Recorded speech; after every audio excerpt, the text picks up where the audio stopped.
Talofa, olo e mai mo mai le tautua le ala talua le KVCK TV, Pango Pango, America, Samoa.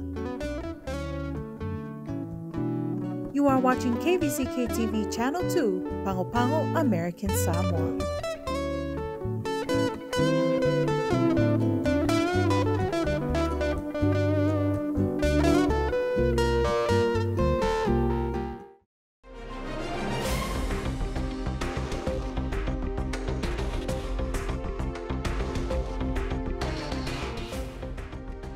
Faalia tina e tetele le malo o lo fausia faapea tina e mo le lumanai. Atu ngalu le presidente o mauta maulunga ia toa olo mana e furen i le tūlanga i whala au whaasaina. Ma ua uti uta mo vaenga mo mia e ngase se ai mea ai al whanau moa o ngai manua.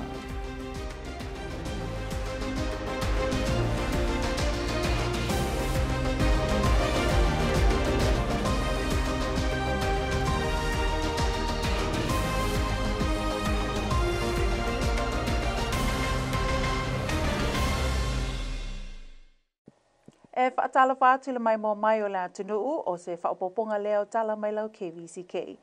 E tomo atu o atina e tele ma le tāua mo la tunuu. O isia vaenga nā whea il saunuanga le awhionga le kovana sili. Ma o le naunau ta inga o le whainga malo ia solonga le leia i pēa le tamau ainga. E ala i atina e mo mia e ui ilu i tāua lo whitai ia i male malo whaapea ma le whaamai o le koviti. O atina ele malolo o fausia le teminei whapea atina e lo o whaatino ina pea. O nisi o fuanga lo manino mai le report le malo le teimi o tawa o fianga le fono le aswana nafi. O atina ele malolo o whaatino ina pea le matanga ruenga o ngā ruenga lo na fuaina. Ma o le teminei o lo o whaatino ina pea ngā ruenga le matanga ruenga e ana le whaamai aina o atina e o lo o whaia le teminei whapea ma atina e o fuaina le malo mo tangato le atunu. O nisi o ngā ruenga te tele o lo whaatino ina e au whiai ngā ruenga mau te whono whaapea ma le mau te whaamasino i whangatongo. O lo manino mai fo i le report o le tele o ngā ruenga o lo whaasosoa te tawina e le mutanga ruenga o ngā ruenga e mafuli i ngā ruenga e au whiai atina ai whalea onga whaapea ma whale ta alo mo le whana wa onga. O nisi o ngā ruenga te tele sa i lara lo whaavainga le mutanga ruenga o ngā ruenga e peo le awala i whonati ma le apanga o le awala i le awhio ango ma lai loa o le awala tele i a whono ma vatia ma isi ngā ruenga whaale ai awala ua whaamatuina atu nei company ma business tu ma oti la tau te whaatinoina o na ole uti o masini whaongaina mo nei ngā ruenga whapea ma isi vaenga tawa mo ngā ruenga. I re amatanga mai ngore whainga malo fōre nei, o se tasi leo vaenga na sila iai le a whionga ra kovana siri a le manu, ma le lutena kovana i a taruenga.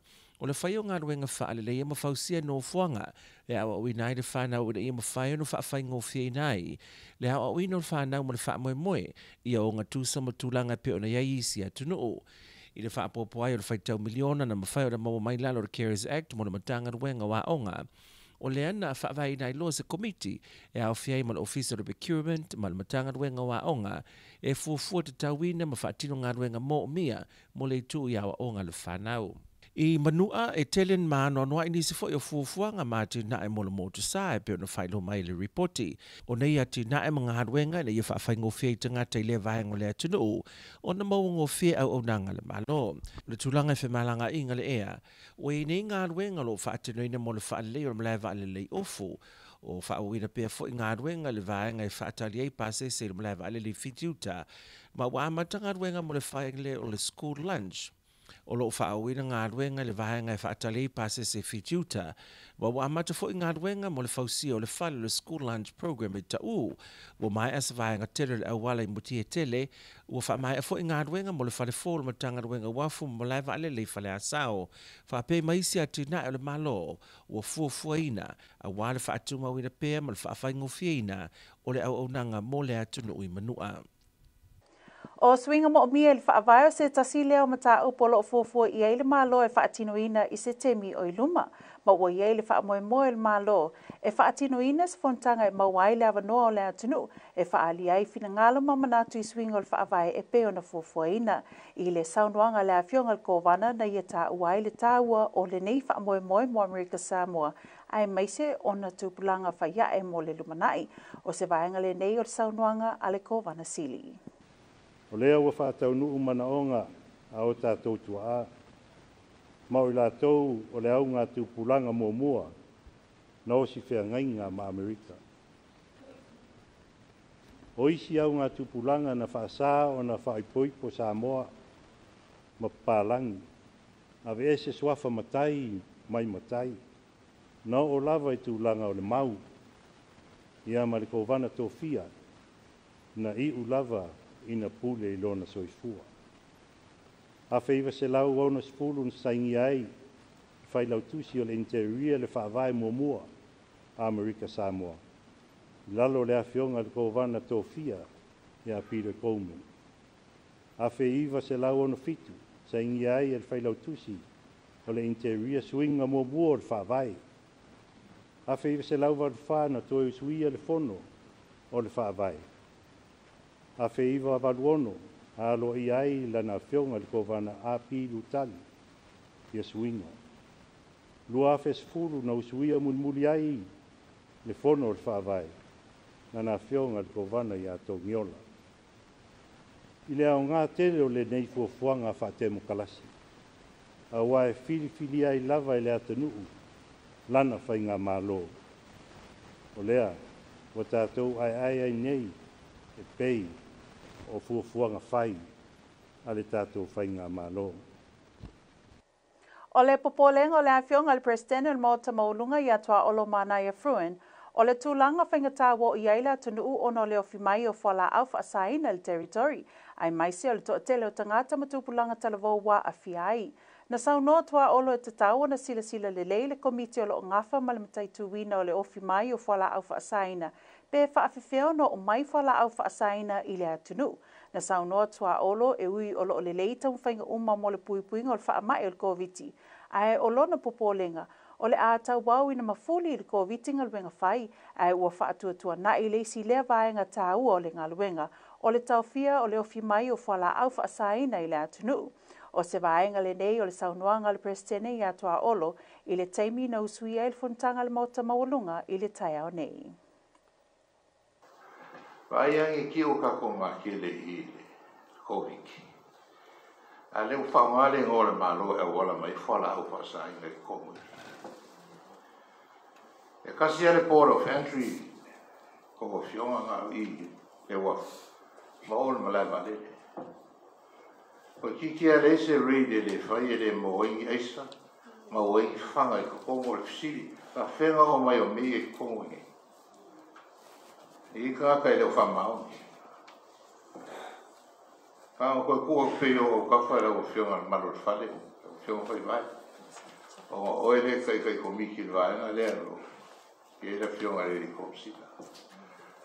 O ma whona whai o lau kala I lau wakari I se kulo wano ko ma malo. Na ke le lopu ngai o ane lopu mai ko ngai o kari le lopu le la o ene au tuli o kala ia o mai o kolinga o kouri si vaenga le o mama mai me I e makala la makanga I la o whainga luenga wa makanga I le porenga I mei e kongo le kongo e ko kako vai o kako oso kwa hoi e le wa fia le kali I le alo le wa la vengi ma fon kala I o me hangi o fai asi malosi o sau kongo le kongo al siri o larga ko me fai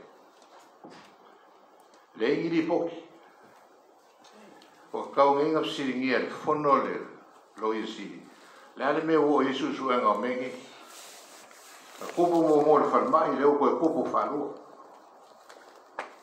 e le ngofo la le fono e kau kako sosoani e fo ia le fapi kauri le Ua te ena le awhionga I le kovana sili, a le manu pa le boisi a le ngā maunga le pili a le senate, numero tolus futfitu lua lima, na tu inatu mo lana whai unga e aloa I ai a vea matu la fono.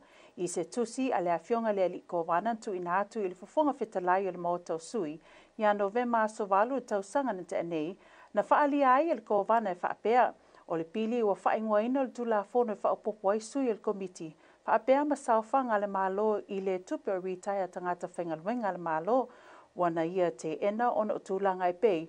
O le ai se vaenga le pili o lo manino ai po o fea e sa ili mai ai le tupe, mo sauwhanga le malo. O le siitanga I saufanga le malo whaapea tangata whaingaluenga ua mawalunga tele. I le tusi le kovana sili, o loo ia fautua I nai le tasi pasene o le tului mo tangata whaingaluenga whaapea le malo. O loo fautua ina foi le kovana sili, e whaasoasoa I loiloina pe vaivaina foi I le taitolu tausanga. Na whaalia foi le kovana sili, o loo iai se fuafuanga mo le toe tu whaatasi o seisi pili, e sui iai le pili a le senate, o ia talitonu e le lei mo tangata uma, o le pili e peon tu inatu, mo le saini a le kovana, e sui iai vaenga fitu te si tasi whātolu tolu, ma le fitu te si tasi whātolu whā, o le tusi tula fono a Amerika Samoa. E ui ele I alo ia mai I le malo, ai ua whaalia mai I lau KVCK, ua filifilia nei le li ilo ia ia Roy Hall e a vea malo ia sili langolango le malo. O le sunga ia Roy Hall o se tasi o li ilo ia ua loa tausanga o tautua I la tunu. I le itu o tula fono tau pisinisi o le commercial law. A o le I filifilia le sunga ia Roy Hall I le atulanga, sa ngalue o ia I lana ofisa lo ia wataua o le Hall and Associates. Na whaamaunia mai e se tasi o le ofisa le loia sili na a mata Hall I lona tōwhinga fōu I le asonga fōu le vai aso nei. E le I mai loa le temi nei po le ale umi o le koni karatea Hall I le ofisa le loia sili. E lata I le 13 miliona le tupe na mawhaio na awina e le whale ainga o le McDonald's mai ana whaatau I le tausanga na te anei. Na tā ua e se sui o le whale ainga na tala no ai lau KVCK. O le tele o au whainga o le tupe na maua mai I whaatau mai o na whale ainga e lua lea e I tāwhuna. Whaapea ai malisi la o le McDonald's lea wa tāpunia nei I whangatongo. O se tūlanga le lei fo I lea sa iai tupe maua mai I whaatau sa whaia I le isi la o le whale ainga I a pia. Ona o le le atoto na maua uma mai uta mai le malo, ua mafu ai ona tula I mai se whaale tonu I le lava ma le tau whaasosoa mea ai o alo ma whanau o lo I le lau mua o senga ula. O le soifua malo loina ma le ai le lei o alo ma whanau o le tūlanga le na e fina ngalo ai le malo ai peitai, wa ama talia le nei tausanga onga I mai ai o le tuuanga o le kirisimasi ma le tausanga fōu. Ai wa tula I mai le whaale tonu I le tuai outa e ngā sese ai mea ai a whanau. O le au telenga le nei o le ripoti. O le aonga maulunga manu ai la te le whaasfulu whanau lo o tauina ai. Ai le mai ai o le malolonga o alum whanau me le waitai mal Christmas I le tausanga fōu. Sa whailo ai lau kuka I le pule aonga wa matonu uti tūlanga ngosi e mea tau mawha whanau. Ai le tūlanga o whatino I lava I lau kuka tūlanga o ngāwhtia I la toi whamanuanga mai le tua. O maula vai o lanto lima, o le tūlanga na whaatino I lau kuka na whaailoa mai e le tamaita I a Rosalia toa. Pesa I o le vai aso mua sa amatai na ia o aunga. Ia sa whapena o na le aini me tau mawha. A alo mawhanau nei manua tele. Ia mo nei tangata foi sa whapena o na sosoani mai e au mai me tau mawha. A wafo I le whangaina o alo ma a le tatou tumalo. Ia. Nai mātua, ai mai se foi le piti a ia mana isi foi tangata sa lufa penaona lofa mai e a mai mea ai e whai mea ai ale alo ma whanau e tato tumaro. I le nganga o le whaaftai me le whaamanino le tūlangan tūlai mai manu ana sau no mai ai le pule aonga ia whaato e se tau anu.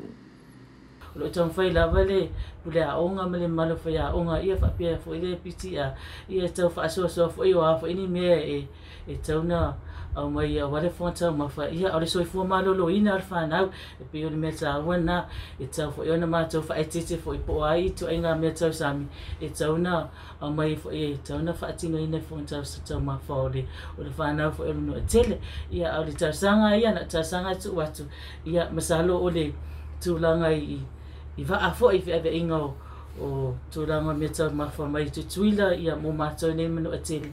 Ia e tu alaro tua ia alpule a onga ia wha mole ia a mawase tai mole masalo le se wha nei vai asa ia pole fo vai asa ia mātou te tapu ia tu ia wha aole tia mai ia maua mai ni me tau mawha mole funga le whanau nei le high school ia o tūranga lua ia e masalo fo ei tūranga o la iti ia e tele I loa tua ia e masalo o tūranga nalo ia ile ripoti fo I po tūranga o le fonta mawha whanau o le a onga nei ia ua sioki lava po ule le lava le fonga mafa me e tau ta pena ele fonga mafa whanau.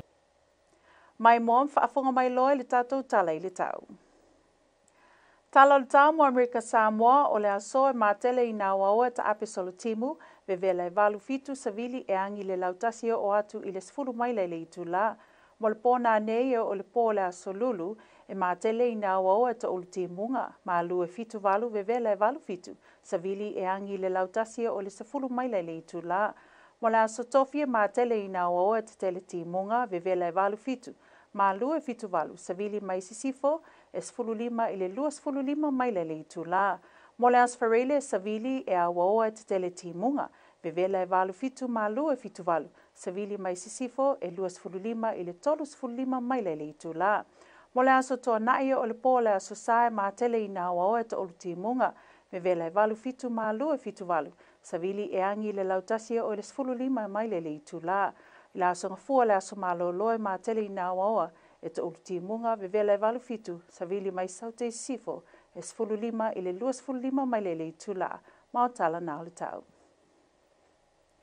Amerika Samoa le fai unga le nao talafo wale KVZK i le nei a fiafi, ia manu te le ina lau whasausanga Samoa, soifua.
This is our stunning American Samoa, home of KVCK TV.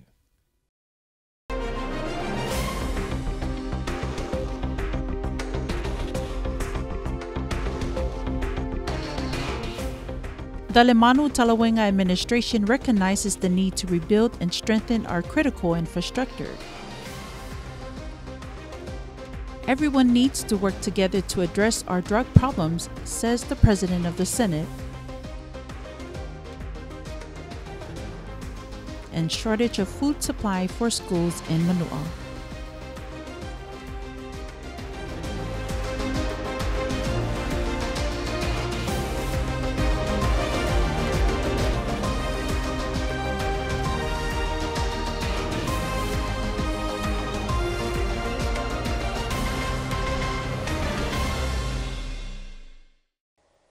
Talofen, here's the news.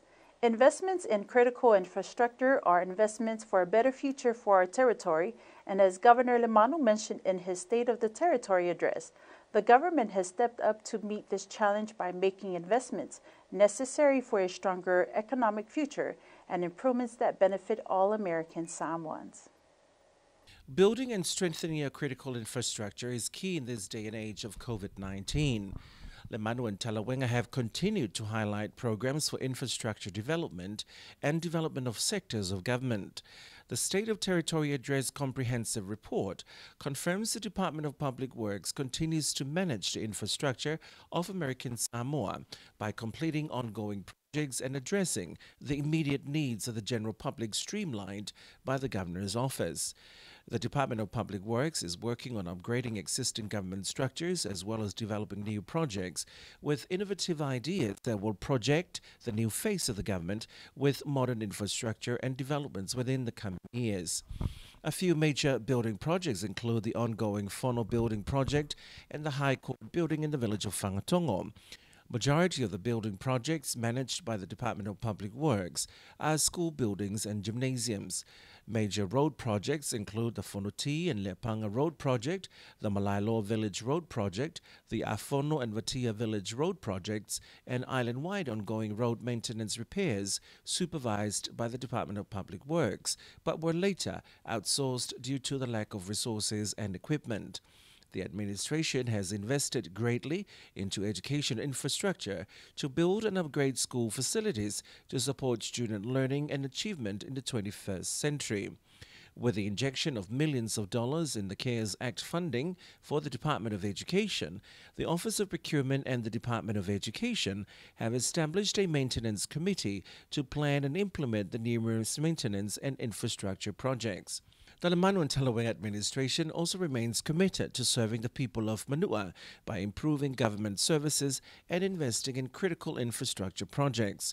These projects are necessary and crucial to improving access to government services and the quality of life for our Manua residents. Government presence on the Manua Islands has continued to expand, which is moving us closer to our goal of ensuring all government services are available on Manua. The administration has continued to invest in the expansion of and building the efficiency of Manua's air and surface transportation infrastructure. These past years saw an increase in reliable and frequent service travel between Pago Pago and Manua via the Manua Tele. The MV Manua Tele has increased its services, maintaining regular scheduled trips to Manua Islands. Governor Lemanu also spoke about the upcoming constitutional convention proposed for later this year. According to Lemanu, American Samoa has a unique form of American democratic government that integrates and protects our Fa'asamoa. The influx of Western influence has made it necessary to adapt our Fa'asamoa to ensure its survival and the preservation of its core values and beliefs. Says Lemanu, we are at a critical moment in our history where relationships with the federal government are being redefined and re-examined. U.S. territories such as Puerto Rico and the District of Columbia are demanding changes according to the will of the people and blazing the trail for other territories such as ours. Similarly, the upcoming Constitutional Convention will provide an avenue to bring these discussions to the forefront and communicate the will of our leaders and community on what would be included in the Constitution. The harms from drug abuse and related violence are on the rise, and the President of the Senate, Tua'olo Manayefrun, did not mince his words when addressing the issue during the Senate session this morning. Tua'olo said he is concerned about the lack of effort to investigate how drugs are imported into the territory. He said the government should view drug policy from the perspectives of both public health and public safety. Tua'olo said he appreciates the hard work by the task force in protecting American Samoa from COVID-19, but it is also the role of the House to keep in check the government by working in cooperation to stop illegal drugs such as ice from entering our borders. Tua'olo also said that our border control should be watched carefully. Law enforcement officers should also work with customs because the volumes of traded goods are now so overwhelming. The future lies in highly sophisticated intelligence gathering, and this is where money should be spent, said Tua'olo. Because drug-related issues require shared global solutions, the American Samoa government plays a key role in implementing the strategy to prevent illegal drugs from entering American Samoa. Governor Lemanu Palepoi Sialinga Maunga has rejected Bill number 3725, an act increasing the members and government contributions to the American Samoa Government Employees Retirement Fund. In a letter to the Speaker of the House, Savali Talavo'ale, dated November 8, 2021, the governor said he was rejecting the bill due to the following issues. The bill does not identify a funding source for the increase in the government contribution, and the increases to the government and employee contributions are too high. Governor Lemanu recommends a 1% increase for both the government and members. Furthermore, he also recommends that the increase be prorated for a period of 3 years. Governor is also proposing an alternative bill to create legislation that is in the best interest of our people. The bill rejected by the governor was to amend Section 71433 and 71434 of the American Samoa Code annotated. Well-known local lawyer Roy Hall has been appointed as the Deputy Attorney General. Mr. Hall has worked for many years in American Samoa, mainly in the area of commercial law. Prior to joining the Attorney General's office, Mr. Hall was working in his own law firm of Hall & Associates. A staff of the Attorney General's office confirmed that Hall started with the office on Monday. KVZK News understands Mr. Hall is on contract with the Attorney General's office. As of December 31st, popular McDonald's fast food restaurant collected close to $13 million in sales from its 2 branches, Tafuna and Whangatongo. According to the staff member KVZK News spoke to, their restaurant in Apia also made good sales last year. A shortage of food supply for the students of Manua High School since the end of the year has caused the PTA and Manua High School staff to donate and offer their assistance to the cooks in serving the young lives their meals for breakfast and lunch during the scheduled hours. Here's more. Boat Day for Manua is a very important day not only for people of Manua to bring their shopping, store supplies, and family packages that are shipped along to local residents that reside in Manua.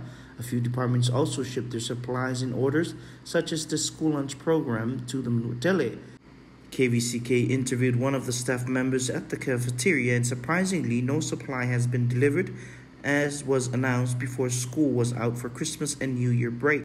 The cook shared with KVCK one day breakfast was only cereal and the other was just crackers, and lunch would either be curry chicken or soup. Asked about how they managed to feed the children, the cooks told KVCK the PTA and a few staff members were kind enough to donate not only monetary, but meals for the students. Principal Fatu Esetawanu shared with KVCK that although this is a challenge, not only trying to make adjustments on their own, but her main concern is the health of the young lives in her campus. Principal also extended her heart of appreciation and gratitude to the PTA and staff members and those that were generous enough during such times as this.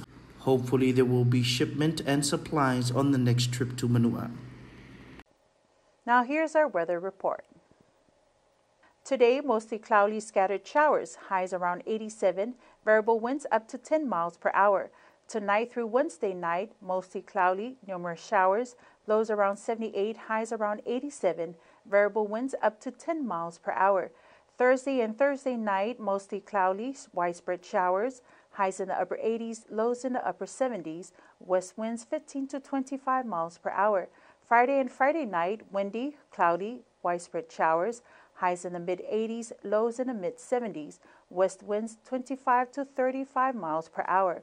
Saturday through Sunday night, windy, cloudy, numerous showers, highs in the mid-80s, lows in the mid-70s, variable winds up to 15 miles per hour. On Monday, Martin Luther King holiday, mostly cloudy, numerous showers, highs in the upper 80s, southwest winds 15 to 25 miles per hour. And that's your weather.